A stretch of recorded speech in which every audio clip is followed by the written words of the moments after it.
Welcome to the show, everybody. Nice to see you. My name is Mark Farzetta. This is the Farzi Show presented by MyBookie, mybookie.ag. Geoff Mosher will join the show today to talk about the theme of today's program. I always like to have a theme for you guys, right? Here's the theme. The theme of today's show is experience. We thought we had it nailed down pretty well yesterday when it came to Kellen Moore joining the Eagles coaching staff, already joining Vic Fangio on the Eagles coaching staff. And by the way, the Eagles have yet to announce, have yet to confirm that Kellen Moore is your new offensive coordinator. Still waiting for it. We had a nice little graphic from the Eagles when it became official that Vic Fangio was going to be their defensive coordinator. Now we're just waiting for it to be official that Kellen Moore will be the Eagles offensive coordinator. Waiting for that nice little graphic to come out there on social media from the Eagles confirming what we already know, more or less. But also, one thing on that. I don't expect any press conferences. I don't expect to hear from Kellen Moore. I don't expect to hear from Vic Fangio. One thing I will say real quick before I get to the full theme of experience is that just to try to learn a little bit more about Vic Fangio and what he's like, try to get a feel for him as a coach, as a defensive coordinator. I'm actually going back and watching Hard Knocks, in-season Hard Knocks with the Miami Dolphins. And over the last couple of days, I've been able to watch like 4 episodes. I think there's 9 in total. When I tell you that Vic Fangio hasn't made an appearance yet, he hasn't even walked by the camera at practice. Like there's no Vic Fangio so far through 4 episodes, I believe I'm through. Yeah, 4 episodes of Hard Knocks in season. The team they cover to great length, 24-hour cameras, essentially. No Vic Fangio. Interesting. Now, some might just say, I've been around here long enough. I don't need to do this crap. You know what I mean? And maybe that's what it was. I don't know. But I don't know if too many people really having a choice and whether or not they do it. The whole thing actually opens up with Mike McDaniel saying, hey, guys, this is going to be a distraction only if we let it be a distraction. Literally, it's Mike McDaniel ripping Hard Knocks. But anyway, I tell you all that just to tell you, so far, 4 episodes, no sign of the defensive coordinator of the team that's being covered in Hard Knocks. But whatever.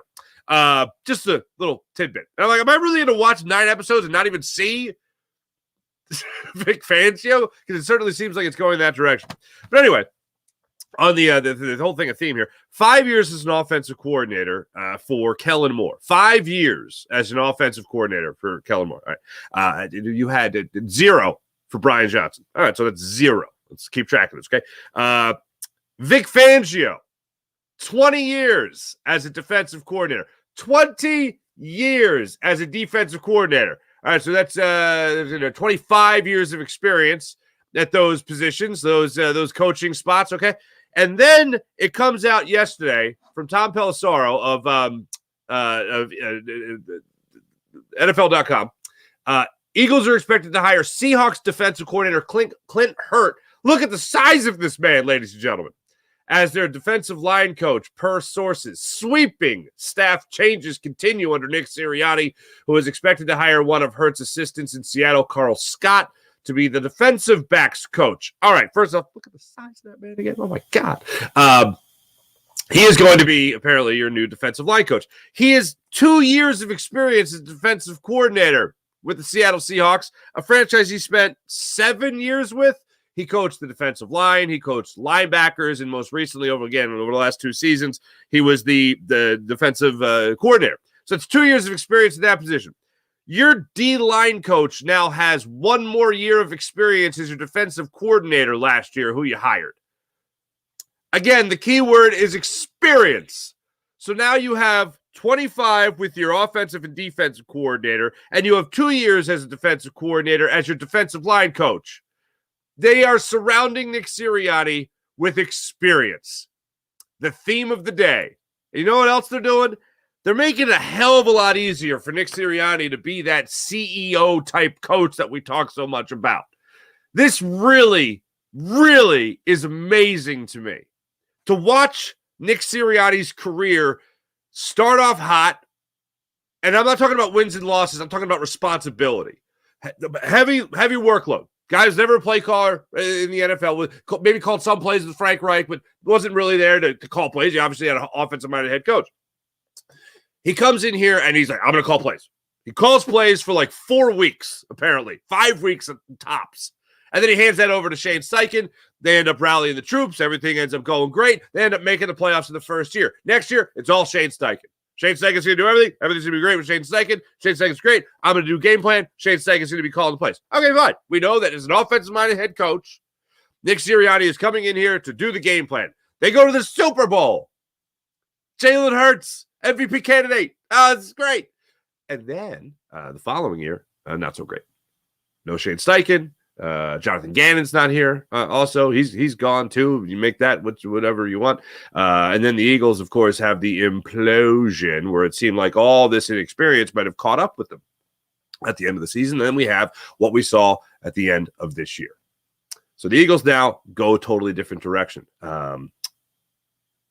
As this contraction of Nick Sirianni's responsibility goes on, they start trusting these guys that they're hiring and bringing in that have all this experience and just let Nick Sirianni do the thing that I assume that he does best, even though at the end of the year it didn't seem like he was doing this rather well. Because as I laid out for you guys last week, if he's not calling plays and he's not doing the game plan anymore, then he better do those other things rather well. Well, those other things. Well, leadership. Did the team look like they were well led towards the end of the season? Oh, absolutely not. Preparedness. Did the team look like they were prepared in the last 6 weeks? No? Okay. No. Okay, great. What's the other thing here? Emotional intelligence. I guess he was sympathetic to everybody. He still had Jeffrey Lurie feeling like he owned the team, which is numero uno, as we learned after the old Chip Kelly debacle. Accountability. Well, yeah, he was... No accountability. No. At least not to us. A.J. Brown had to tell us that it was him and Jalen Hurts making a mistake at the end of the Seattle game and not Nick Sirianni. And I don't necessarily fault Nick Sirianni for it. A lot of head coaches do that. Nick Sirianni even said that he'll cover for his players, just like a lot of the other coaches will. Okay, let's see. Game plan, not great. Leadership, not great. Let's see here. What else? Accountability, not happening. Preparedness, absolutely not. So this begs the legitimate question that was asked by Tim McManus in the press conference last week. What are you doing? What are you doing? Now, to some, that might come off as wildly disrespectful. How dare you ask a head coach in the NFL what he's doing? No, it's not a slight. It's a curious question. It's a legitimately curious question. If we have heard from you in the past talk so much about that game plan and so much about the core values, and all of it went to hell at the end of last year, and you're telling us before we even fully knew Vic Fangio, this is even before in the press conference the news broke that Vic Fangio was coming to Philadelphia. What are you doing? What's going on with you? What's going to be your role throughout the week? Is your role just to go up to Jalen Hurts? How you doing, buddy? Feeling good? Pat on the back. Go get him. Like what? So is it still game plan? Is it rah? Is it a Sirianni, as we've talked about many times? Shout out Sean Kilroy. So what are you doing? I'm going to be the head coach. No. I get that. You weren't fired, more or less. So what are you doing? It's a legit question. We're curious. What are you doing? Next time he comes out, I'm sure he's going to have a much better answer. When Geoff Mosher joins us, he's going to break it down for us a little bit more as to what he thinks Nick Sirianni is going to be doing. But when you get back to the theme and you talk about experience, they're surrounding Nick Sirianni with a boatload of experience. And guys that have had success. Not just, I've been around a long time. Hire me. No, these guys have had success. Vic Fangio has had success in the NFL. Kellen Moore has had success in the NFL. Now they're looking to bring in here to Philadelphia. And the fact that you're bringing in Clint Hurt and you're allowing him to bring in one of his guys is also an interesting thing, because those two, they have the experience of working together, and Clint Hurt has the experience of being able to oversee an entire defense. And now it's just going to be focusing on your defensive line. So now, just this guy. You know who he reminds me of? He reminds me of I forget the guy from The Replacements. He was also in the movie Made. Elf. He was in Elf. He was the store manager in Elf. Tomorrow morning, not 10 a.m., Santa's coming. Santa! That guy. That's who he reminds me of. But anyway, he's going to be taking over your defensive line. So Jalen Carter, Jordan Davis, Josh Sweat, these guys are going to be learning from this fella. A guy who, no pun intended, has the bird's eye view. of the Philadelphia Eagles defensive line and a defense in its whole. This is going to be, as far as a coaching tree goes, one hell of a coaching tree. Now, what's the problem when you have the true definition of a CEO type coach, which is what the Eagles look like they're going for next year when looking at Nick Sirianni, when you have all these other people handling their own departments, whether it's a large department like a coordinator or an assistant coach in a little department, they're going for that CEO type role. So what's the bad thing about this? Okay, well, the good thing is obviously the experience. The experience of having success as well. The bad thing is that awful, vicious cycle of having to do the whole thing all over again. If a coordinator like Kellen Moher has success here in Philadelphia, which shouldn't be difficult with the offense that he's walking into, and if you have a guy like Clint Hurt, all of a sudden he puts together a great year with his defensive line, then maybe he goes somewhere else to be another defensive coordinator. This is the cycle that you fall into. This is the revolving door that you fall into. It's like, all right, well, we found success and we sustained it with this guy. Now we're going to go somewhere else. And now why does this matter? Well, it matters because when Jalen Hurts had his second year with Shane Steichen, they did pretty damn well together. And then Shane Steichen was gone. We had a regression. And now hopefully you have a bounce back. Hopefully you have a bounce back next year. Jalen Hurts, when he's comfortable in a system, when he's comfortable with a play caller, when they're on the same page and they have a year or two to do that, his track record, although a small sample size, has shown success. So what do the Eagles do right after that? Give him a one-and-done OC. Great. This defense, 2 years of Jonathan Gannon. Second year, a lot better than the first year. So what do? Give him a 1 year, not even a 1 year. A 13 game defensive play caller. And now they're setting themselves up, at least on the defensive side of the ball. As I've said many times, I don't look at Vic Fangio as a guy that's going to be like, well, that was a fun year just coaching around my family. I think I'm just going to retire now. I don't think that happens. I think he moved here to be around his family and still coach. The guy could hang it up and say he's good to go. He could, but he's still in the game. On the offensive side of the ball, though, Kellen Moher, who the Eagles have already interviewed as a head coach when they were interviewing Nick Sirianni, before they hired Nick Sirianni.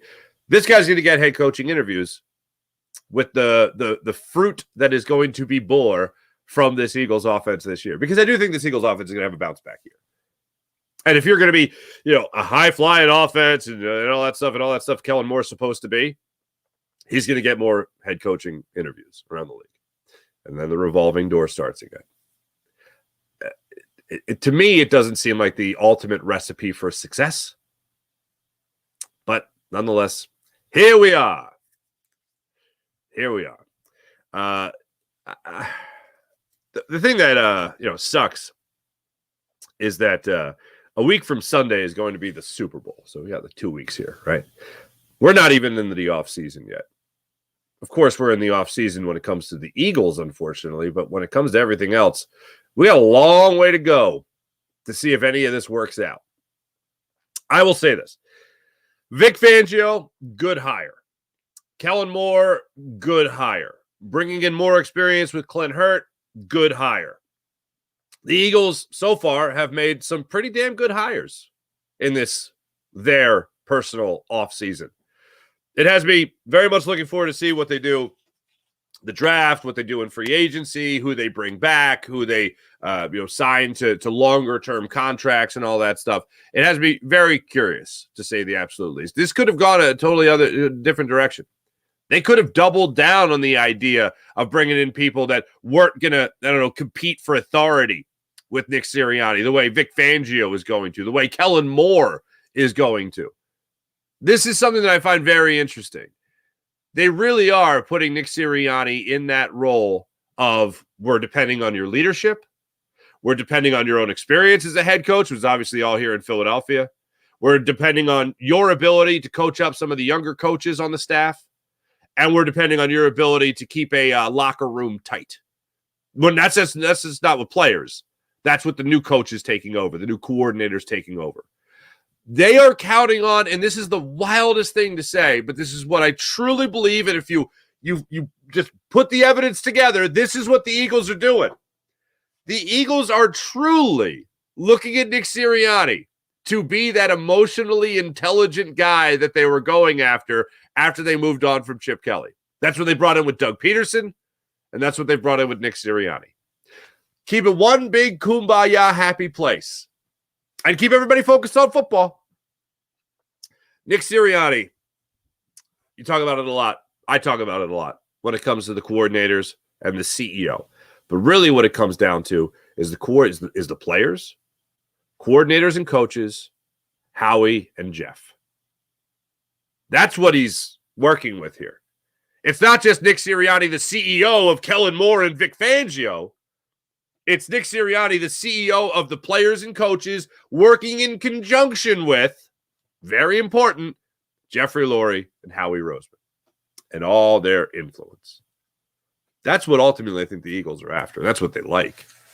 Because as I've said, you're going to have a guy that is not going to be jumped over by one of these coordinators to get to the front office. Front office is going to do something similar that they did with Jim Schwartz when he was here in terms of giving him what he needs for his defense and focusing on the defense as far as that goes.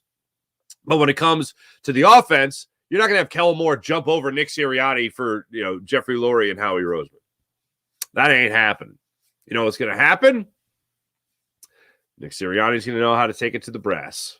Nick Sirianni is going to be the manager, more or less. CEO might be too over dramatic a term, but to me, or rather, because to me, Nick Sirianni is more of a manager.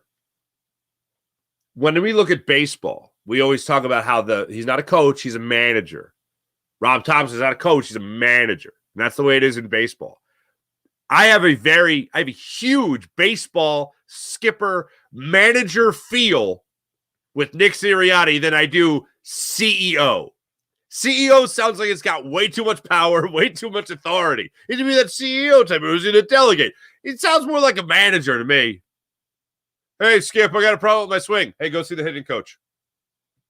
like that's more or less those are the vibes I get from Nick Sirianni, where he's going to have to manage the personalities of everyone involved. That's what I get. CEO, little much. Manager, seems more appropriate. And that's ultimately, I think, what the Eagles want in their head coach. Doug Peterson wasn't willing to be a manager. He wanted to be an actual real-life head coach. And again, just to reiterate, this has nothing to do with play calling. This has everything to do with everything else. If Nick Sirianni would have answered the question last week by saying, I'm still going to do the game plan. That's my game plan and all that. Then, okay, fine. But it's like, okay, I'll say the other four core values didn't ring true towards the end of the season. And you lost games. So what is it you say you do here if you're not going to be having control over the offense anymore? And all throughout the season, you told us how it was your game plan. Brian calls the plays. Fascinating. Geoff Mosher is going to look into this a little bit more for us when we talk to him in just a second. Before I go any further to get to Geoff, good Lord. 76ers lose 130-104 to the Portland Trailblazers. No Joel Embiid and no Tyrese Maxey in last night's game. Nick Nurse emptied the bench last night for the Sixers. Everybody played. You got 8 off the bench from Jaden Springer. You got 8 off the bench from Ricky Council. You got 9 off the bench there from Marcus Morris. 25 from Kelly Oubre. Sixers made 5 threes in the game last night. 5 threes. For Joel Embiid watch, the Sixers are now 45 games into the season. Joel Embiid can miss 6 more games from now until the end of the year. 6.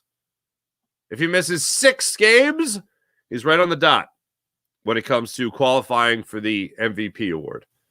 Play-wise, talent-wise, he is qualified many times over. Matter of fact, winning it as far as I'm concerned. But if he misses, let's see, 6 more games? Yeah, 7 more games. If he misses 7 more games, he's out. I have told you guys many times, and every time it comes up, I got to say it again. This is something I don't care about. He's won his MVP. Would it be great if he won 2? Yeah, it'd be great. It'd be phenomenal if he won 5. All right? Not the point anymore. Doesn't matter. All that matters is that he is ready for the playoffs. All that matters is when he gets into the playoffs, we're not seeing him with his hands on his knees and be like, there, air. That's all that matters.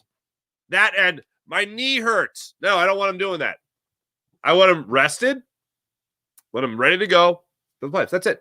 I want him as fresh could be for the postseason.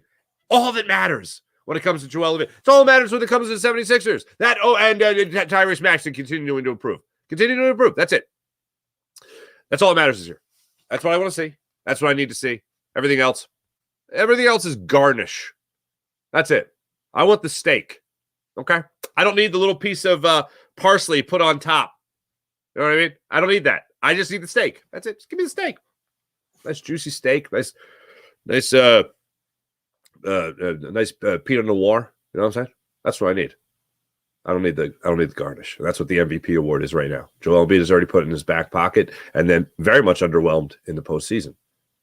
I don't know why anybody else would be focused on anything different this year. I think it's set.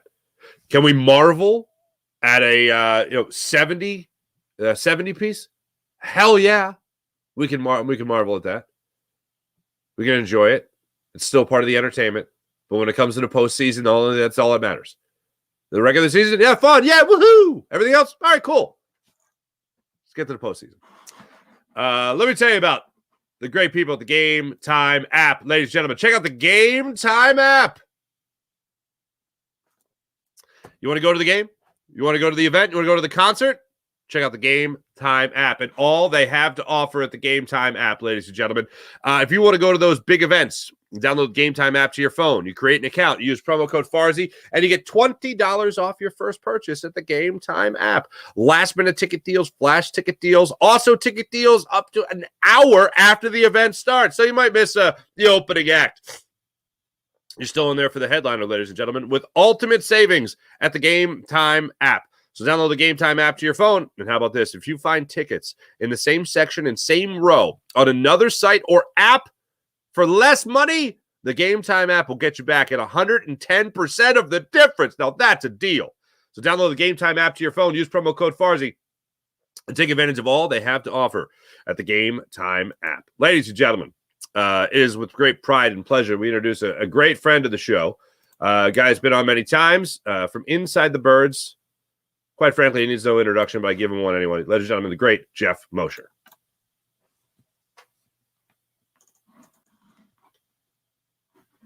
And joining us right now on the Rothman Orthopedics guest line from the empire that is Inside the Birds. You know him, you love him, you see him right there. Here he is on social media. Here is the amazing InsideTheBirds.com website where you can read all the latest stories on your Philadelphia Eagles. Ladies and gentlemen, Mr. Geoff Mosher. What's going on, Mosh? Mark, what's up, brother? Now, hold on, let me set the stage. You are soon headed to the Senior Bowl, correct? I am in Mobile, Alabama. Oh. Have you ever been to Mobile, Alabama? I have never been to Alabama. I've never been to Alabama. All right. Well, picture everything you think you know about Alabama. Mobile is actually not that. It's right on the Gulf Coast. It's a little bit more I don't want to use the word progressive, but it's like it's a nice city on the Gulf Coast of Alabama. Up to date. A nice culture about it, good food, Fair enough. Fair enough. I've been to Arkansas. No, I stared at Arkansas from Graceland in Memphis, Tennessee. I went to Graceland, the whole Elvis thing, someone was like, "Hey, Arkansas is right there. Have you ever been to Arkansas?" I was like, "Never been." Just kind of was like. I almost crossed the river. Took a step and you were in Arkansas. I was like, there I was. I think that's how it works if my geography is correct.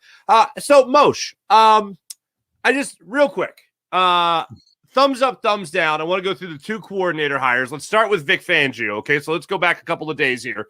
Vic Fangio gets hired by the Eagles to take over their defense. The news breaks from Shefty in the middle of that horrid press conference that we'll get to later. But Vic Fangio is the Eagles defensive coordinator. What does the great Geoff Mosher have to say about it? The great Geoff Mosher, if he were truly great or were to say something truly wise, that would be, it's great when you have Vic Fangio. However, it's also great if your chef is give me a great shot, Jose Garces, right? But if he's working with ketchup, mustard, and some condiments, then he's not going to make anything great. So it's wonderful that you have the architect of the defense that you've been trying to run successfully for the last few years. And it's great that it looks like the coaching staff is going to be more veteran. I think that's a big thing, bringing in coaches who have more than just college experience, who have a variety of years of coaching different levels in the NFL. But obviously now the onus is on Howie Roseman to make sure that this very good defensive coordinator and his coaching staff has quality players to coach, because it won't matter if he doesn't. Yeah, no, absolutely. The way I look at it, we've seen the cover band of the Vic Fangio defense for 3 years now. Now we actually have the original act. Is there anything that you expect him to do differently than what you saw from Jonathan Gannon, what you saw from Sean Desai in his only years being the Eagles, 4 games short of a full year, in his only time of being the Eagles defensive coordinator? Anything different with Vic Fangio actually taking over? Yeah, that's a good question. I feel like I'd have a better answer when we start to see the personnel added to it. I will say that in speaking with people around the league, coaches, personnel people in the past, about the quote-unquote Fangio style defense, is that no one person just runs it the same. Even Sean Desai had his own different spin on it. So did Jonathan Gannon. Remember, year one Jonathan Gannon was different than year two Jonathan Gannon. Year one Jonathan Gannon didn't have a big nose tackle like Jordan Davis that he played over the center. So he just played 4 down linemen and Jannard Avery as that Sam on the ball linebacker that Hassan Reddick became. I know I'm jogging your memory now. Wow. Right? Yeah. All 3 years ago. Yeah. Okay. That's a great point. Offensively speaking, they hire Kellen Moore. I've seen you on social media. I've obviously read InsideTheBirds.com. I know you are pro Kellen Moore. What do you like about Kellen Moore coming to Philadelphia? Yeah, I'm pro Kellen Moore as far as I thought he was the best candidate of the people that they were talking about and speaking to. He has what I like, Mark, is that he's not a one system guy. He's not he's more of a one size fits all. He has multiple influences in his background. He was a quarterback at Boise State. They ran a spread offense, so he had spread concepts. His downfield passing concepts are mostly what you would call Air Coryell type systems. Everyone has a system. There's West Coast offense, Air Coryell, Earhart, Perkins, but he was Air Coryell, which is a very vertical Norv Turner-esque offense. But in his short time under Mike McCarthy, he blended a lot of the older school West Coast concepts. So he'll use tight ends. In fact, you saw under his presiding over the offense, right? It was Dalton Schultz in Dallas, who nobody expected to be a good tight end, really become a pretty good tight end. And then he went to the Chargers, and they couldn't stay healthy with all their playmakers, but he wound up using tight ends, I think, more than people would expect. So he comes to the Eagles. His goal first and foremost is to figure out a way to bring back this passing attack, use the middle of the field, which he did really well in Dallas. And actually, if you look at the metrics in the Chargers passing game, use the middle of the field pretty well there. This is an area the Eagles just really fell off last year. And you would like, with Kellen Moore, assuming he's presiding over the offense and it's his offense, that he'll figure out how to get Devontae Smith and Dallas Goedert more consistently into the offense. A.J. Brown had a great year last year. The deep ball, I think, will gradually get better than it was last year if you're sequencing, if you're working your middle pass game and setting up your deep ball. And I think he'll probably do a better job of, I would at least trying to get Jalen Hurts to throw the ball to the running backs a little bit in that game. Mm-hmm. Now, the only reason, so that's why I gave the thumbs up. But for the record, I think it's a good hire. I'm not like doing cartwheels, but right. It's a good hire.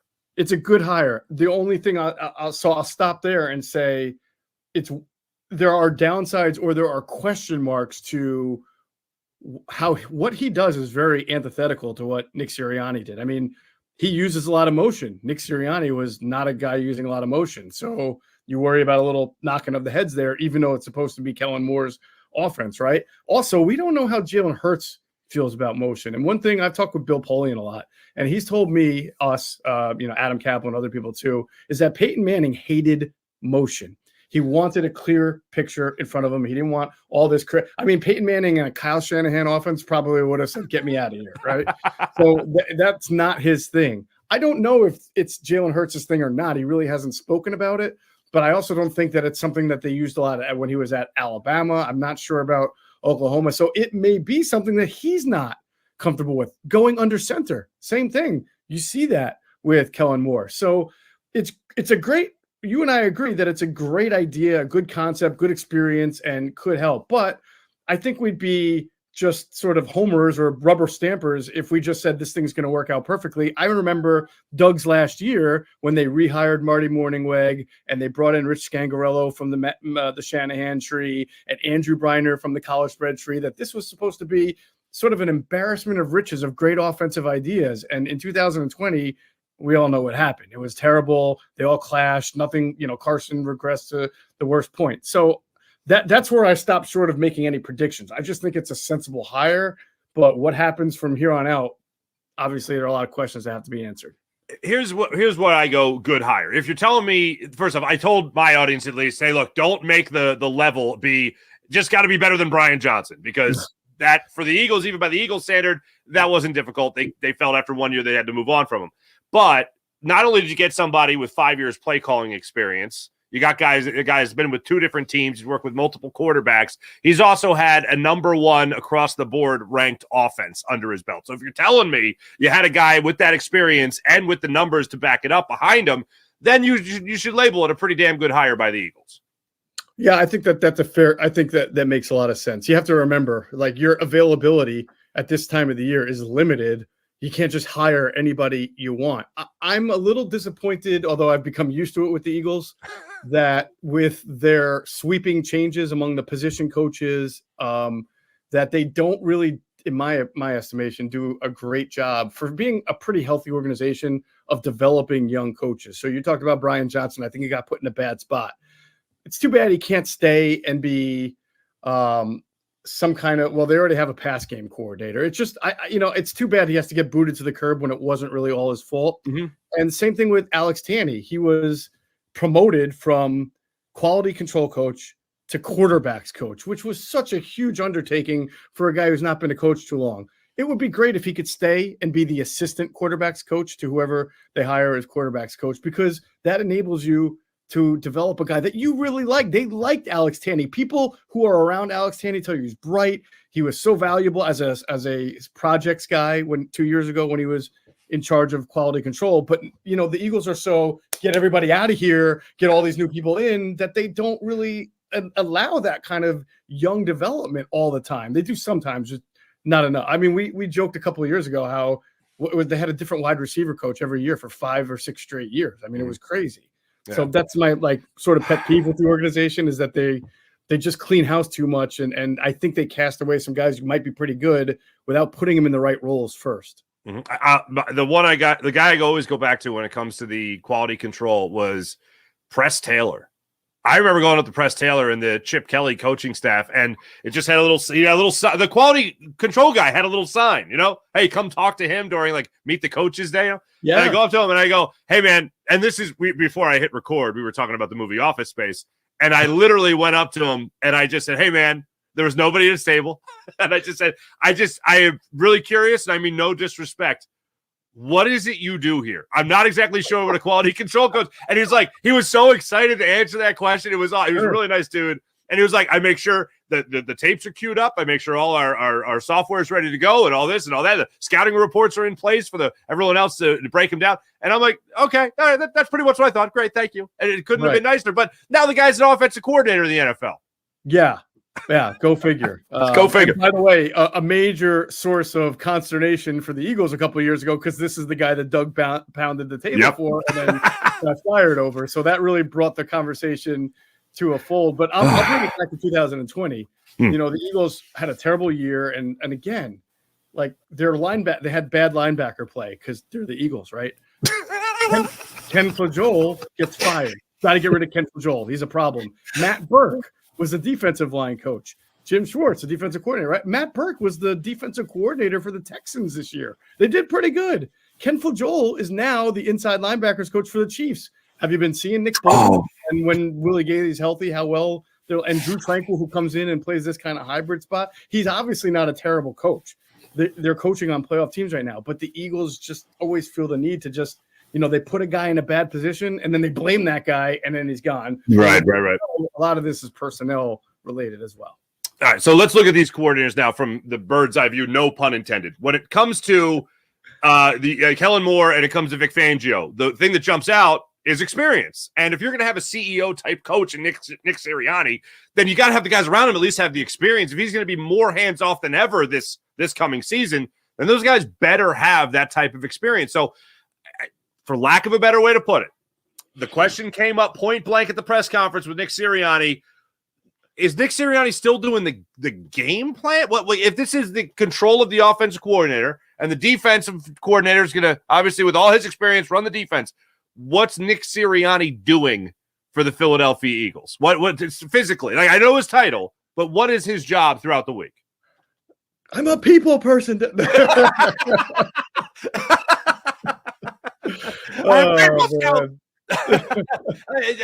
the thing that was so jarring to me, Geoff, was that a year ago when it was confirmed, or 2 years ago, when it was confirmed that Shane Steichen was going to be calling plays, Nick Sirianni said, hey, look, I'm surrendering that to him. It was before training camp 2 years ago. I'm going to surrender it to him. I'm going to do the game plan. He's going to call the plays, but I got to be in on everything. I'm the head coach. And he talked at length about how he's going to do the game plan. Game plan's his. It's going to be his game plan, that he's going to do the game plan. Mm-hmm. None of that last week in that press conference. When he was asked the question, I knew what Tim McManus was hinting at. He was hinting at, well, tell me about the game plan. And it's going to be our offense, and I'm going to be the head coach, and he'll be in charge of the offense. Okay, because that certainly changed from what you've been saying all season long about how it was your offense, but Brian just called the play. So, I'll say it again. What do we have here with Nick Sirianni? What is he doing? It's not like I'm gonna sort of try to bring some rationale and levity to it because I know how bad it looks, and I think the Eagles' history of, and they just showed it, sort of emasculating coaches or taking responsibilities away and setting them up for failure is there. So anybody who wants to go down that road, I'm not going to stop them. But it is important to remember, Nick Sirianni was not a play caller for the Colts when the Eagles hired him. They did not hire him to be a play caller, and they did not hire him because they thought he was some Shanahan-style wizard of offense. That's not normal. They don't hire for scheme. They hire for leadership. They hire for someone who can bring everybody together. They hire for emotional connectivity, right? So we can make fun of that, but for 75% of Nick Sirianni's tenure, a lot of that was looking really good. 25 wins in 32 games at one point, which was so unsustainable, but amazing at the same point.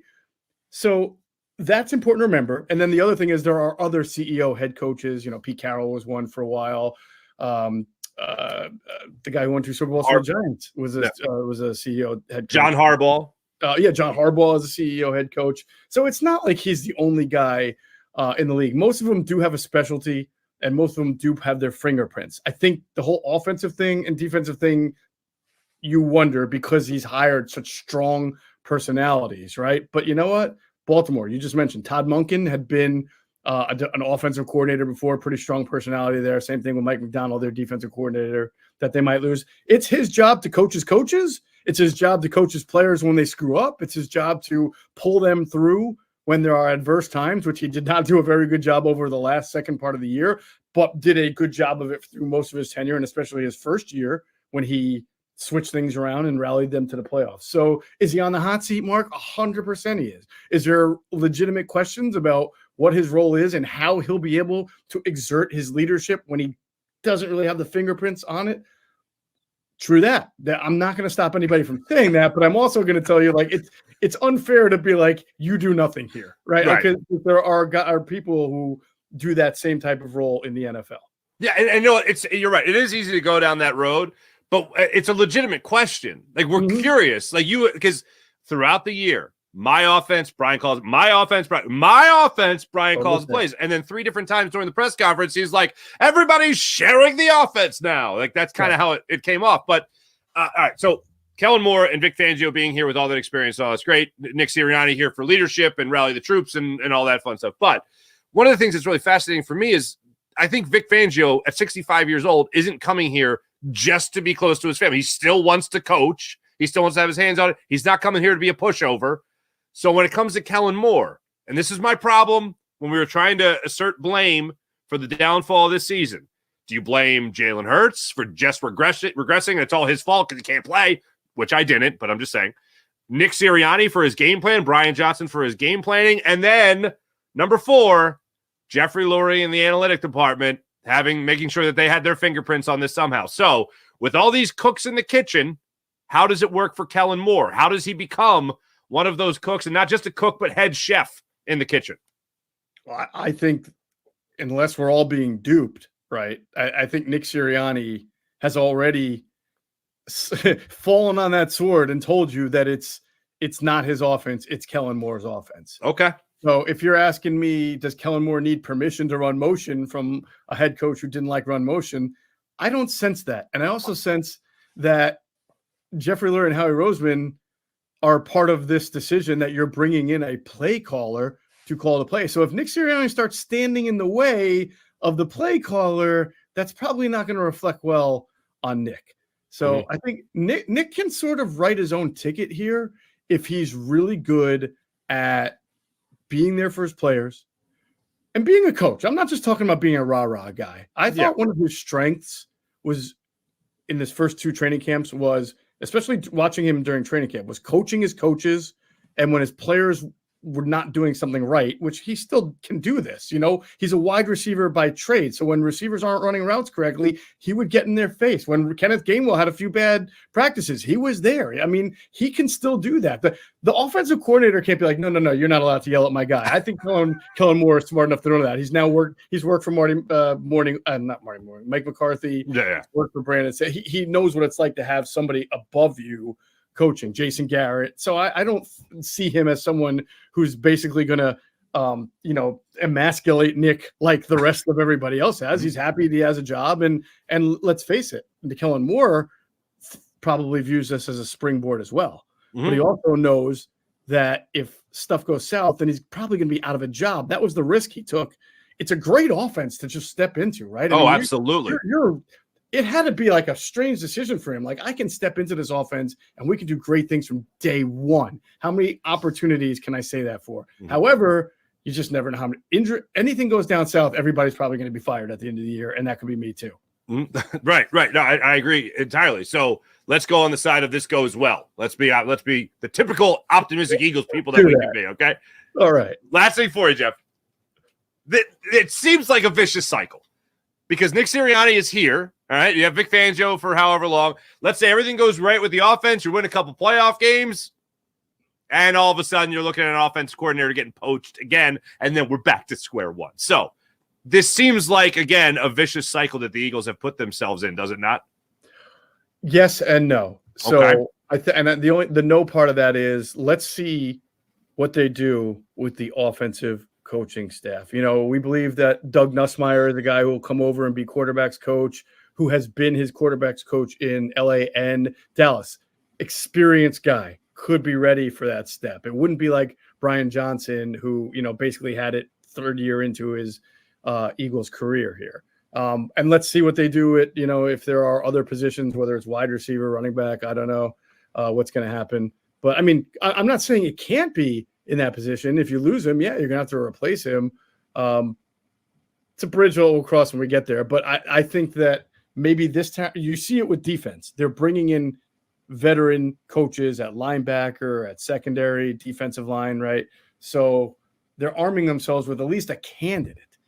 But to your point, Mark, this team, their vetting when they do coaching hires is a very strange thing to me. And they all bam, Sean Desai. They had Denard Wilson in-house, to your point, right? And they go, I'm like, we like the Sean Desai guy. And then 11 weeks into the season, they're like, we don't like this Sean Desai guy. We like Matt Patricia. And then 17 weeks this is like, we don't like any of these guys. So that is kind of the Eagles in a nutshell. And that's how it's been in their weird, vicious cycle of being great and then terrible, then great and terrible. Well, you know what it's good for. I'll tell you what it's absolutely amazing for. I'll tell you what it's good for. Yeah, exactly. It's good for this, baby. It's good for InsideTheBirds.com. Geoff Mosher, Adam Kaplan, a bevy of writers, I might add as well, including Andrew DeCecco writing great stuff for you guys. Always doing a fantastic job. Make sure you guys are following Geoff Mosher on all social media platforms as well. Moshe, great catching up with you, and safe travels to Alabama, my friend. Enjoy the Senior Bowl. Thank you so much. I can't wait to get there. I'm sure, to updated Mobile, Alabama. The great Geoff Mosher joining us here on the Rothman Orthopedics guest line. Mosher's a good time. Mosher's always a good time going down there. And I was sort of right. Mississippi and Arkansas are right down there with Memphis. I think when I was at Graceland, which, by the way, I highly recommend if you're even the least bit of an Elvis Presley fan. And actually, one of the lady that was the security guard at his record room. It's like an old racquetball court that they turned into like a record room, you know. She was from Delco, of all places. I walked in with a Phillies jacket. I always like to fly the flag when I'm traveling about. And she goes, "Oh, you're from Philly? I'm from Philly." I'm like, "Oh, you're Delco." "Oh, hey, hon." Anyway, Arkansas is across the way. Mississippi, I think, was more accurate. I think if you walk out of Graceland, it's like Mississippi's right there, and then Arkansas is kind of over there to the west. Anyway, my thanks to Geoff Mosher for breaking it all down for us. I thought Geoff made a great point. So you could argue the Eagles, since Chip Kelly, so their last two head coaching hires, had nothing to do with scheme. It was about leadership above anything else. It was about, yes, that emotional intelligence that Geoff talked about. That's what they hired. And even in reflecting over the last week on Nick Sirianni and what it is he does here and all that stuff, it's like he wasn't some wizard. He wasn't like Sean McVay or anybody like that. Like, oh, this hotshot young guy. Kellen Moore has been more of that in his 5 years as an offensive coordinator than Nick Sirianni ever has. So the Eagles are looking for that manager. They're looking for that CEO type of coach. I'm stating right now, I hate the term CEO head coach when it applies to Nick Sirianni. Okay. I'm going to go with more of a manager than anything else. But when they want that manager type of head coach, that's what they have gotten in Doug Peterson. That's what they have gotten in Nick Sirianni. Doug Peterson at least calls plays and calls plays. So it's a little bit different there. But he wasn't somebody coming in here like, oh, my God, you got to see what Doug Peterson is doing. Oh, you mean Andy Reid light? Yeah, exactly. Oh, okay, yeah, I kind of see what he's doing. I think I've seen what he's doing. So that to me is a bit of a difference there, but it is something that the Eagles have focused on with Doug Peterson and Nick Sirianni. And they got the vote of confidence from Frank Reich on Nick Sirianni, and they hired Nick Sirianni. It is just bonkers to me because, like, I look at some other guys, and Mike McCarthy in Green Bay obviously called plays. With Dallas, he wasn't calling plays initially. That was Kellen Moore calling the plays. Mike McCarthy only took that over this year. So it's different. But I haven't seen guys like Nick Sirianni start out calling plays and then almost immediately go, nope, too much, can't do this. That's what's weird to me. When you're an offensive-minded head coach, you're expected to come in, kind of take over and call plays. That just wasn't in the cards, I guess, for Sirianni. He tried it, and if you believe the Jonathan Gannon story, if you remember, from early in the season where Jonathan Gannon said that he and Nick Sirianni were in the room. They were all in the room, and Nick Sirianni said, I think I got to give up play calling. And Gannon said, yeah, you should give up play calling. And he goes, well, if I do that, I'll be looked at as a failure. And Gannon said, according to Gannon, if you remember this story, Gannon said, well, who cares? We'll be out of a job. Thanks, Jonathan Gannon. Yeah. Depending on who you want to believe. It's just weird to me that it started out like that, and then we've kind of seen this contraction. We've seen this diminishing role of responsibility when it comes to Nick Sirianni.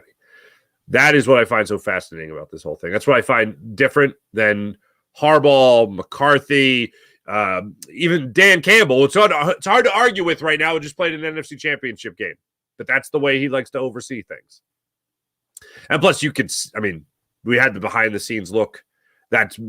Those clips of him on Hard Knocks from a year ago, those have gone viral now with people talking about that old school mentality and all that from 2 years ago, rather, because we don't see much of that from Nick Sirianni. We don't get the opportunity to. At least not yet. Maybe if we get a Hard Knocks in here in Philly, preseason or in season, we'll get a little bit more information on what it is that Nick Sirianni does here. So that's all interesting stuff. All right, before I get to the chat check, let me tell you guys about the great people at MyBookie. MyBookie.ag, where you can take advantage of some great stuff, like $1,000, up to $1,000 redeemable cash bonus when you use promo code Farzy at MyBookie. That's MyBookie.ag. Now, you want to bet on sports? You can bet on sports. You want to bet on the NFL? You want to bet on the big game? You can bet on it with MyBookie. You want to bet on your favorite TV shows? You can even do that. NBA, NHL, all that. All with the great people of MyBookie. MyBookie.ag. Download the app to your phone, create an account, and use promo code Farzy for up to $1,000 redeemable cash bonus at MyBookie, MyBookie.ag. How about the amazing people at Sky Motorcars, SkyMotorcars.com. Check out all their amazing inventory, all their fascinating, beautiful, luxurious inventory at SkyMotorcars.com. How about PHL Sports Nation, Philadelphia Sports Nation, enhancing your Philadelphia sports fan experience across all social media and blogs. That's PHLSportsNation.com. Let's get into the chat check, ladies and gentlemen. This is the first thing I see when I look up here, so I'm just going to put this I'm awake. Are you? Is the name of the person. And Gannon set him up. Pretty much. Dev, good morning. Sean Kilrain, good morning. Teresa. What's up, Teresa? Good morning. Kevin. Sean, Clint hurt, Big Dom on the same sideline. Nobody is going to do a damn thing next season. Or nobody do a damn thing next season. That's great. Mike, what's going on? So moving forward, Eagles are going CEO as head coach. Nick needs to find an office job in the league and quit hogging the sidelines. Fair enough. Negative man. This is funny. The guy from Money Talks in jail with Chris Tucker. I haven't seen Money Talks. I need to see Money Talks. I'm going to go watch Money Talks later today. Showing that if Dom DeSandro is ever suspended to get hurt, can clearly fill that void. Remember the scene in Step Brothers when they do the interviews? Actually, we'll be interviewing as a team. We're here to mess stuff up. Only they don't say mess.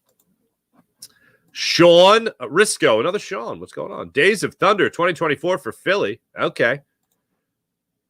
The crew chief Sirianni has the pit crew. To win the race. Okay. I see where you're going. I know nothing about NASCAR or Formula or anything like that. Sean Kilrain, hello again. Sirianni now has the coaches to help Howie get the right players like Surtain. Ooh. In the draft Kool-Aid. All right. Okay, let's go. Jason A., good morning. I'm tired. Did you watch the Sixers last night? Did you stay up to watch the Sixers last night? 10 o'clock tip-off in Portland. By the way, side note, until I saw him in a Portland Trailblazers jersey, I never realized how much DeAndre Ayton looked like Greg Oden. Like, I thought I was watching, like, ESPN Classic for a second. Remember ESPN Classic? Is that still around? That go away. Mike, what's going on? Nick faked it till he made it. Classic case of winging it. There you go. There a fella. Kaiser Castro. What's going on? Kellen Moore is a great play caller with the right personnel, as well as Fangio with personnel. I feel like even a good play caller with great players, they help each other out. I think they're both good hires. I cannot say that the Eagles botched it. I can't say that the Eagles botched it. Aaron, what's going on? Good morning to you. The real RMP, what's popping? What's up, Eagle Nation? I like the moves the Eagles have done on the coaching side, but let's see if it gets us back to the championship. See, there we got it. Yep, I agree. You got a long time to wait here. That bordered on the we'll see type thing, but you know. Mike Fittery, what's going on? Embiid and Maxey are on winter break. Embiid will sit a lot. His knee is shot. Ugh, horrible to think that, but you might not be wrong. Hopefully he can work through it in the playoffs. I'm with you there. Joel was fresh last year. He still got hurt in the first round of the playoffs against the Nets. Also, good morning, everyone. So thank you, A. Appreciate it. Experienced coaches, how he hedges his bets with Moher. If Nick fails, Moore becomes the head coach. Eric Augustino. What's popping? See, that will remain to be the interesting thing to me, because I please help me out. And I've thought about it, but I'm like, what head coach of a team that just did something like won two playoff games, all right, that year, what head coach was ever fired at the end of the season and the offensive coordinator promoted, even coordinator promoted? Let's just say that.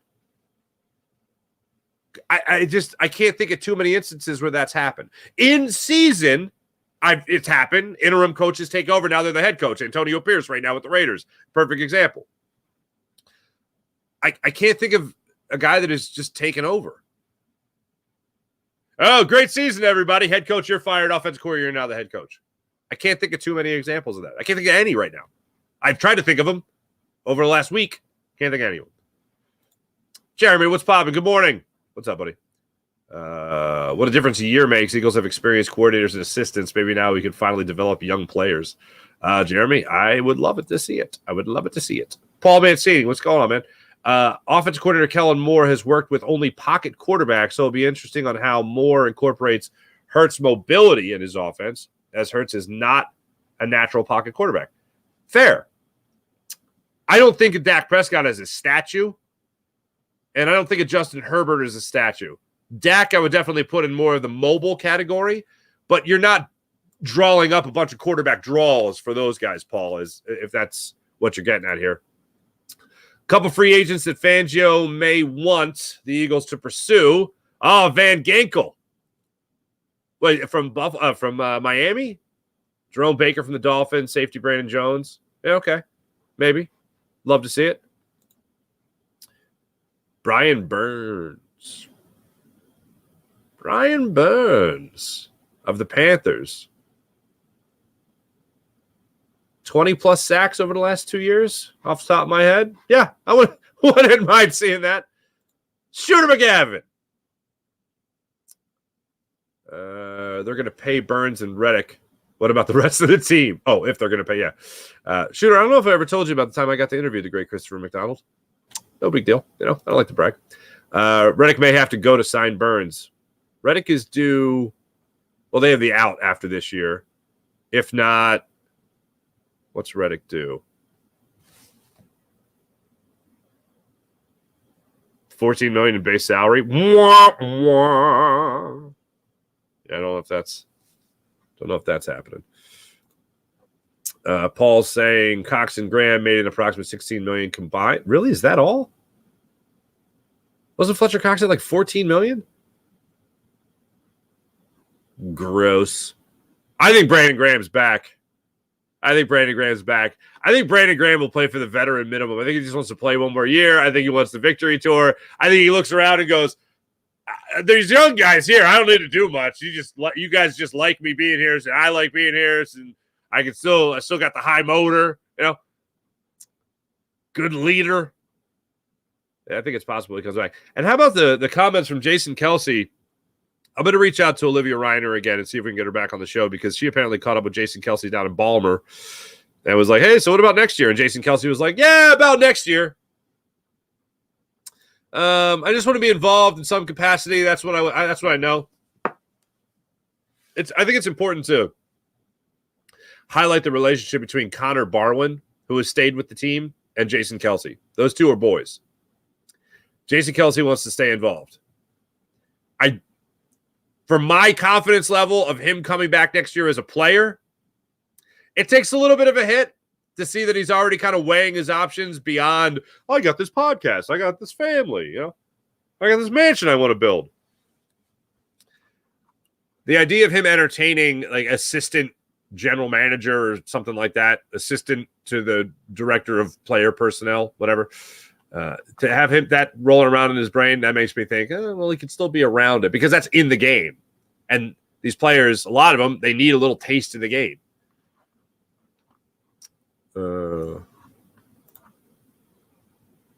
Dav LDM, what's up? I feel the Moher hire feels like we're getting our future head coach. Be interested to see how it plays out. Look, it's an easy decision if you're the Eagles and you start out 1-4, 1-5. And Kellen Moore's right there. You elevate him, or you got Vic Fangio, who has already been a head coach as well. Something tells me he's not looking to be the head coach. So, yeah, it would be Kellen Moore's spot. BMO careful. I love it. Everybody keeps asking what Sirianni do. Now nobody asks what John Harbaugh does. He was a special teams coach. Yeah, he's won a Super Bowl. And he's had 2 losing seasons in 16 years. And I understand we're still waiting for Nick Sirianni's first losing season, but I just don't understand where a lot of people talk about John Harbaugh and a lot of people talk about Mike McCarthy before this year, Dan Campbell as those CEO type coaches. And truth be told, I don't know what John Harbaugh does. But I also know John Harbaugh isn't dealing with Howie Roseman and Jeffrey Lurie. And I don't think Biscotti is having the type of influence on his game day operations the way Jeffrey Lurie is. The Eagles are such an isolated case. Like I liken the Philadelphia Eagles a lot like the city of Philadelphia as a market, because I've talked to like program directors, brand managers, marketing directors that have worked for multiple years in other markets. And Philadelphia is its own unique beast. It really is. And it's not like anywhere else in the country. And this isn't a brag. This is just acknowledging what other people with a lot more experience in outside markets have told me how different Philadelphia is. The Eagles are a perfect example of that. Howie Roseman, Jeffrey Lurie. It's hard to go around the NFL and find a team that's exactly like that. Like even Jerry Jones, for instance, the meddling owner, Jerry Jones, right? Everyone wants to talk about him. He brought in a head coach that has won a Super Bowl. And whatever they've done in the playoffs, which is nothing, with Mike McCarthy as their head coach, fine. But he still won a Super Bowl. He brings clout with him. The Eagles don't hire that clout. They don't hire someone that's going to be like, screw you, I know what I'm doing. Because last time they did that, Chip Kelly came in and Jeffrey had to put Howie Roseman in the janitor's closet, and then Jeffrey Lurie was put in the janitor's closet with Howie Roseman by Chip Kelly, and that'll never happen again. Oh, that's cool. Having flashbacks to the old Comcast Sportsnet, the Comcast Metrophone Sportsnet. How about that? The good old days of bringing a Mosher on. Yeah, we have some good times. Mosher's a good dude. Howie actually got 2 good linebackers in the draft. Well, they were undrafted free agents, but they were rookies nonetheless. TJ Edwards and Alex Singleton, but just didn't want to pay him. Yep, and they got paid elsewhere. What else we got here? Nando Jr. What's going on? Good morning. Rico Khan, Forrest, what's going on? How you doing? Longy OG. Always have to fly the flag when traveling. You're damn right. It's a nice feeling when you're sitting at a bar. Someone's like, "Oh, hey, what's up? Where are you from? Oh, I'm from just outside Philly. Oh, really? I'm from Delco." Right. Yeah, that kind of. Where'd you grow up? Doylestown. Oh, really? Originally from Ambler. Shout out. Watching Kyle Hamilton for the Ravens, knowing how he passed on him. Oh, good God, yeah.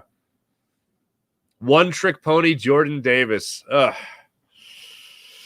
I wanted Kyle Hamilton. I did want Kyle Hamilton. That's true. I did. And set him up. Paul Mancini. Calvin, what's going on? I don't care about Nick Sirianni. He has no power. Meanwhile, Howie Roseman is in charge of rebuilding the mediocre defense. Sirianni is an empty suit. Too much focus on him. Well, he is. Oh, here goes the phone again. No, don't do it. Okay. Yeah, I mean, I get it. I understand. The only thing I would say is that Sirianni does talk to Lurie, which doesn't mean that Lurie's going to listen to him, but it does mean that he at least has his ear.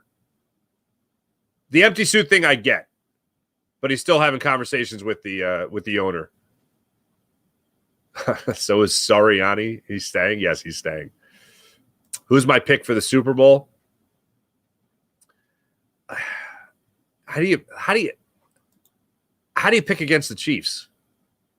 Like, I can't. Here's the thing. Yes, I want San Francisco to get annihilated. Okay? I don't want it to be a game. I want the Chiefs to win by 40, and that's not going to happen. just how do you pick against Patrick Mahomes? They just find a way to win. I'm picking the Chiefs. I'm going with the Chiefs. Mo, cry Eagles, cry. Good one. Die Eagles, die. Okay, better with the Eagles. Better. You're getting. If I keep scrolling, is this going to get better? Hey, you've met Christopher McDonald? Oh, called him Chris. Oh, sorry, buddies. Yeah, he was super cool. Or am I him? That's well played. Well played. Oh, Rico Farzi, you a Scrapple man for breakfast? Scrapple could be the Eagles D or offensive term. Steamrolling over opponents. Yeah, I'm a Scrapple guy. Are you kidding me? There is nothing better in the world. There is nothing I rather have for breakfast than a Scrapple egg and cheese on an everything bagel. Oh, I don't care wherever you go in the world. That's the best breakfast you could have. I'm not saying you feel great afterwards, but I'm just saying taste-wise, there is nothing better. I'd rather have that than steak and eggs. There's this place that my wife and I love staying at when we get to travel overseas and stuff. And it's in Siena, Italy, where we got married. And it's a little hotel. It's an old home that's just been converted into like 6 different hotel. They're basically apartments, but they have the morning breakfast. And this little Italian lady comes out in the morning and she just individually to everyone coming down. She just goes, a cappuccino, espresso. And it's just like that. And you just go, cappuccino. And she's like, ah. And then she brings back an individually made cappuccino. And then she'll look at someone in a minute, a cappuccino, espresso, and so, yeah, cappuccino. And she goes back. That place has an amazing breakfast. Amazing breakfast. If they brought out a Scrapple egg and cheese, if that little Italian lady was like a Scrapple egg and cheese on every bagel toasted, I'd be like, yes, see, yeah, rapido. No, Avanti. Sorry, that would be the best thing ever. But yeah, Scrapple. Oh, now I'm picturing being back in the old country, sitting there. Little Italian lady comes out with a cappuccino for me, and then just hands me a big old brick of Scrapple. A shingle of Scrapple on an everything bagel, Scrapple egg and cheese, where the egg is just a little tiny bit runny. You're still getting some of that yolk. You know what I'm saying? And then she's like, sriracha? I'm on vacation in my mind right now. Joshua, what's going on? How are you? What linebackers do the Eagles bring in? Or do you want us to redo Hassan? I wouldn't be surprised if Reddick's deal gets redone. And Howie made it a point to talk about his boy, Nakobe Dean. Mint Diggity, love the name. His boy being Nakobe Dean. Mint Diggity, what do you actually do here, Nick? Love it. Ooh, Chiefs 27, 49ers 24. We have a score prediction, Calvin. Thank you. Oh, crazy. You couldn't sleep after the Sixers loss? Miss Goozy. Sorry to hear that. Mike is right.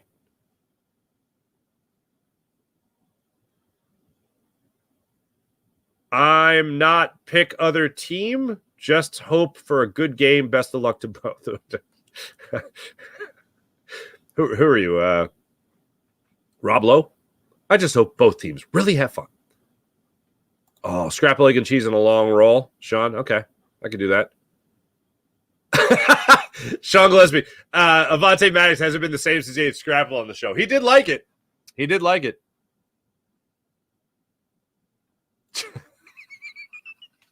Teresa, are you a Chitterlings guy? I am not. Trey would always tell me about, Trey Thomas would always tell me about Chitterlings. I have not had. Oh, Shooter McGavin's got a prediction for 31-14 49ers. Wine Niners wine. 35-3 Chiefs. That's great. Oh, ketchup. Yeah. I people are like, you put eggs in your ketchup? Like, ketchup on your eggs? Yes, I do. I absolutely do. Chitlins? Harris, France. PA, say it right. Chitlins. Trey would crack me up all the time because he would always say, shitterlings.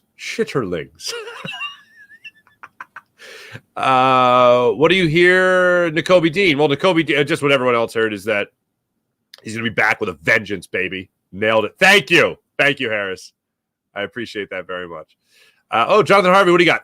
As an Eagles fan, I'm rooting for San Francisco. Tired of Andy, Pat, and Travis and his Taylor Swift nonsense. I love the Taylor Swift nonsense because I love.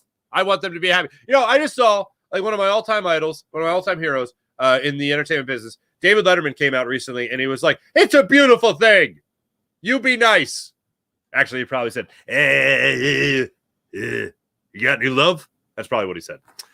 So, yeah, I'm all for it. Thanks, Fars. Scrapple thought it's an Eastern PA thing. It is an Eastern PA thing. It is an Eastern PA. What are we talking about here? Well, what's the problem?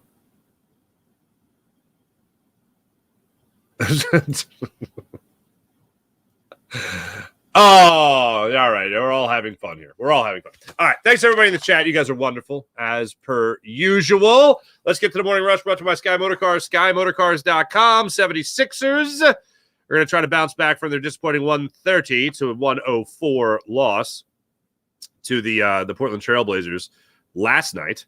And they're going to try to get back on the saddle and get back at it tonight. They got a back-to-back with the Warriors that's in San Francisco, 10 o'clock tip-off.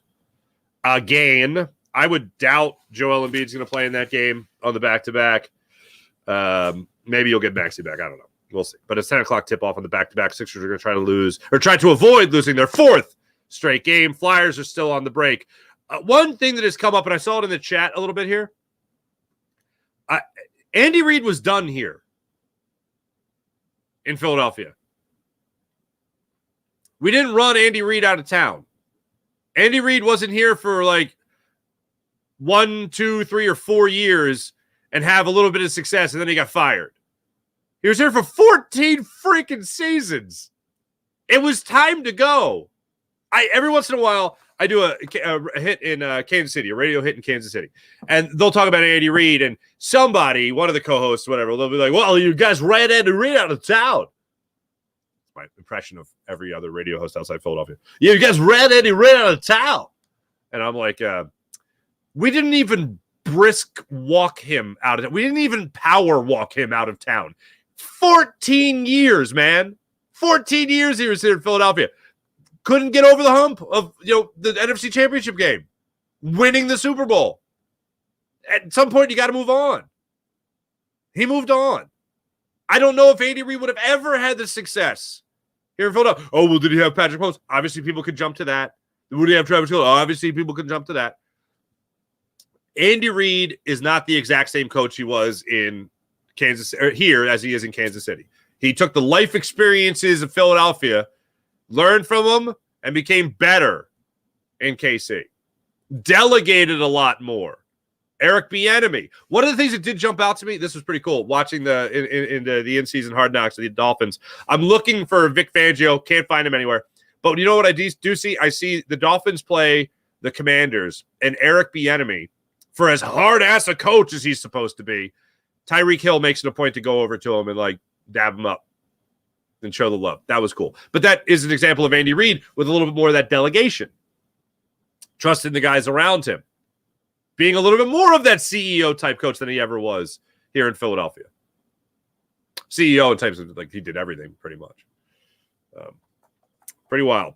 Pretty wild. But, yeah, I don't see Andy Reid having the success here in Philadelphia that he had and has had in Kansas City. Thanks for watching. Thanks for listening. This is the Farzy Show presented by MyBookie. MyBookie.ag. Much appreciated, everybody. Corned beef I'm seeing in here. All right. Yep. All right. Thanks, everybody. You guys are fantastic. Farzy knows was a joke. I know you guys are all joking. We're all having fun here, but everyone's having fun. We all have fun in the chat. There we go. All right. Thanks, everyone. Have a wonderful rest of your day. Be back with you guys tomorrow. I am going to reach out to Olivia Reiner, see if we can get her on and talk a little Jason Kelce retirement. Thanks, or lack thereof retirement. Thanks for watching. Once again, thanks for listening. I'll get this comment off here because I know how to push buttons sometimes. Love corned beef. Thank you, Dev. Appreciate you. All right, everyone, on that note, have a wonderful rest of your day. Talk to you guys tomorrow. See you.